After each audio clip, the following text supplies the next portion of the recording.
Okay, 1, 2, 3. Hello, this is Julian Assange. No, it's not really. It's Kieran O'Reilly again. Outside the British consulate. We got nothing against Serena Russo, really.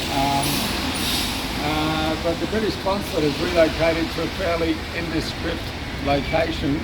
There's no big Union Jack, as my father would call it, a butcher's apron flying off this building, I think.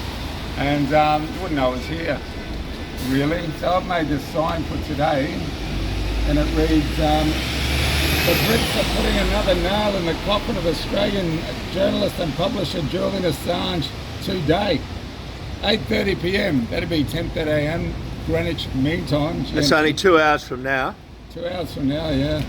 So, it's a vigil in my radical Catholic tradition, stay awake when people are slumbering to danger, and really we're slumbering towards World War III or ecological collapse. They're killing Julian, born in Townsville, that's about 1,200 miles north of Brisbane where we are now, for exposing US war crimes in Iraq and Afghanistan. Now why are the Brits doing that? Because the Brits are a colony of the United States, just like Australia, and increasingly Ireland, that my grandfather fought and killed for to be independent. So over here, we're going to be on the move here. There's that there. Over here we have the entrance to the British consulate. And in the good old days we had 100 people here all the time. And we have a bag, a very iconic bag, and this, I rescued this bag's life outside the Ecuadorian embassy where I was deployed for 5 months. And they took Julian after I left my post this first time. They took him 7 hours later and renditioned him from Ecuador to His Majesty's prison, Belmarsh. So this bag was, the cops thought it was a bomb threat, SO-18, which are very, very trigger happy. So trigger happy that my godson, who was in the British SAS, when they did joint counter-terrorist training, even though they're real terrorists, his commanding officer would take the guns off SO-18 and give them pink toy guns. Because these guys are so trigger happy, the SAS were worried they'd shoot their own people. So, as they've shot a lot of people. So I was taking a slash and a coffee cup, because I was living outside the embassy, a disposable coffee cup, when I saw 4 members of the SO-18 surrounding this with automatic weapons. And I thought, I better tell them I'm here, otherwise they might kill me. Because they're really into killing Irish people. Yeah, for 800 years. And ironically, His Majesty's prison, Belmarsh, is the site of Woolwich Arsenal. That's where every cannon for the British Empire was constructed and where the Arsenal football team began. Until much of the distress of Tottenham fans, they relocated to North London. Wasn't Ronnie Biggs, the great train robber, in there as well? Yeah, Ronnie Biggs. 20% of people in Belmarsh are in there for killing other people. And they have Julian Assange, a Queenslander from Townsville. And they're killing him slowly like they killed Bobby Sands and Oscar Wilde. They've got him in total isolation. He never sees another prisoner for exposing war crimes in Iraq, basically. So what's happening today? Today at the High Court, 2 judges are going to rule on whether Julian can have a full appeal before he's taken and killed in prison in the United States. I spent 13 months in prison in the United States. It's a very easy place to get raped or killed. Yeah. And they're going to put him in Florence, Colorado. And you Wikipedia that. If you're in Florence, Colorado, no one sees another prisoner. You do not know what part of the prison you're in. And the warden said it is designed to make people insane. So they've got the Unabomber in there. They've got the blind cleric they blamed for the first World Trade Center bombing. But Julian, I know personally, I know well. And I've been living outside his prison for 9 months, His Majesty's prison. His name is on the address. And that's why we need to send postcards from all over the world beseeching His Royal Highness. You've got to be polite when someone takes a hostage. And King Charles has taken Julian Assange. And the Brits are not citizens, they're subjects of the King. And are they going to extradite him to a place where they claim to have a First Amendment defending free speech?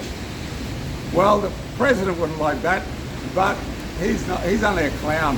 The real people of the deep state, and that's our CIA, the NSA, all those people, Edward Snowden, who Julian and Sarah rescued from Hong Kong. The Guardian left him there, hung out to dry. And that's why you know Julian Assange is not about himself. is about solidarity with the poor and the bombed and Edward Snowden and whistleblowers. Do you agree with Paul Keating, the Australian former Prime Minister, when he says the spooks are running the show?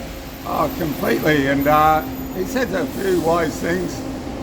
One is, why do they celebrate Gallipoli? A complete failure, an invasion of the Ottoman Caliphate, when they could be celebrating the Kokoda Trail Defence, which was done by conscripts initially, chocolate soldiers who melt in the sun, against the battle-hardened Japanese Imperial forces. And he made that point. He also made a very critique of the $300 billion, what a rip-off, submarines that are going to, if we have a war with China, these submarines will be here after the war is over. And it'll be a very quick war. It'll be a nuclear war. So you've got a generation, a bit like Tommy, the rock musical, that is deaf, dumb and blind.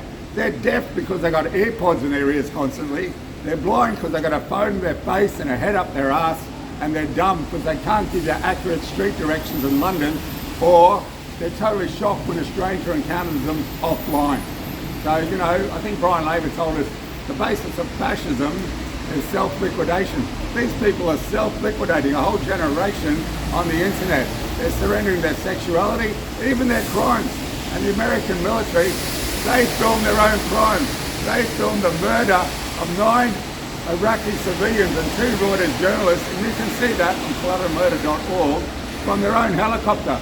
And Chelsea Manning, who's in military intelligence, leaked that to WikiLeaks anonymously, and he followed the protocol and didn't get into a chat room with Adrian Lamo, who was an anarchist hacker, who got arrested and turned and worked for the FBI. Maybe Julian Assange wouldn't be in jail today. Do you think that Julian has carried on the tradition that people like John Pilger started? You know, he's a serious journalist, John Pilger. Yeah, if you go to the Kieran O'Reilly Facebook page, you'll see my eulogy to John Pilger. And John was a constant for Julian over the last 14 years. You know, I lived outside the Ecuadorian embassy for 5 months on the street. John was there quite often. The person I think you should be thinking of is another Queenslander, Greg Shackleton, who was butchered at Ballabo along with 4 other Australian journalists. And we've invited Shirley Shackleton up here, the Greg Shackleton Catholic worker, in 96, 95, the 20th anniversary of his death, when they had kangaroo something military exercise with the Indonesian granny killers. And that was the first time she'd been invited to Queensland in 20 years since her husband's murder. So Australians, what can you do with them? I don't know. They're like Afrikaans. They're like Israelis. They're colonisers. They are racist to the core. Now, there's some honourable exceptions, like John Pilger, like Greg Shackleton, like Julian Assange, like the Indigenous who keep resisting. So, Kieran, what can the people watching this do to help Julian? Well, I think politicians are just the clowns in the circus. The ringmasters you'll never see. They're the heads of British Aerospace, Lockheed Martin, Raytheon, who are making money out of incinerating children in Gaza, just like they made money out of incinerating Timorese people. And I think you should beseech the king and to exercise his royal prerogative to release Julian Assange, just like his mother exercised her royal prerogative to release Marion Price from the occupied territories of Ireland, Gulag. And well, another Queenslander, Oodgeroo Noonuccal, she beseeched the Queen. Did she? Yes, in 1982, and she said that during the Commonwealth Games that the Queen should intervene and make sure that they disband the Queensland Acts, because the Acts was the thing that put Aboriginal people under the control of the state. Oh yeah, it's like they're in a parallel universe and not in a nice way. Yeah. So he'd be in good company, you know, if people do beseech the King. I don't know if the King's got as much authority as Queen Elizabeth, but... Well, his daughter-in-law, who's the most unpopular woman in England, Meghan Markle, married to a PTSD Afghan war veteran. And I've got PTSD from being bashed senseless in Pecos County Jail after disarming a B-52 bomber in Texas. But also what came out of this war was the insight into moral failure. PTSD is what happens to you.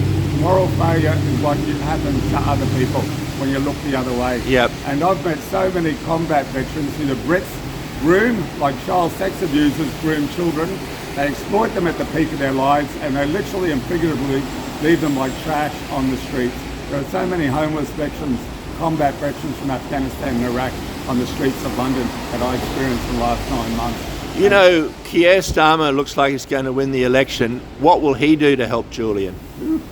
I had 15 minutes with that boy. He was the head of the Crown Prosecution Service who sent an email to the Swedes when they said there's no case to answer. He said, don't get cold feet, because he was doing a holding operation for his US masters. Keir Starmer, it will be the next Prime Minister, and that's a sad thing. It's a sad thing that the Labor tradition has been co-opted, just like the church, just like punk rock, just like feminism, by the three temptations of the desert that Jesus faced: power, wealth, status. But there are radicals in every tradition. Radicals, not a scary Well, George word. Galloway just won a by-election, Yeah, and he said, "This is for you, Keir Starmer." Yeah, I was bodyguard to George in Dublin because he was attacked by Zionists a couple of times, and I had to get him. He doesn't drink, but I had to get him from a motel to a hotel to give a talk. I was also the bodyguard for the Grand Mufti of Damascus, and also for Julian Assange, along with my godson Ben Griffin, who was an SAS combat veteran in Iraq, Macedonia and Ireland in the parachute regiment there. And I helped him start Veterans for Peace UK, which was a great thing, you know. And So yeah. we're going to petition the king. How are we going to do that? No, we're going to beseech him, and we're going to get his daughter-in-law, Meghan Markle, who is such a regular volunteer at the Los Angeles Catholic Worker when she was at high school. They dispatched the royal biographers to interview the hippie kitchen. And we need to get these people, Martin Sheen, who's the President of the United States on West Wing, who gave us a pardon in Ireland, and other people to engage and beseech King Charles III, because his name is on that prison, His Majesty's Prison, Belmarsh. Okay. All right. Well, we might have a break now. We'll come back later with some more news. Keep the faith and don't give up. All right. Thanks, Kieran.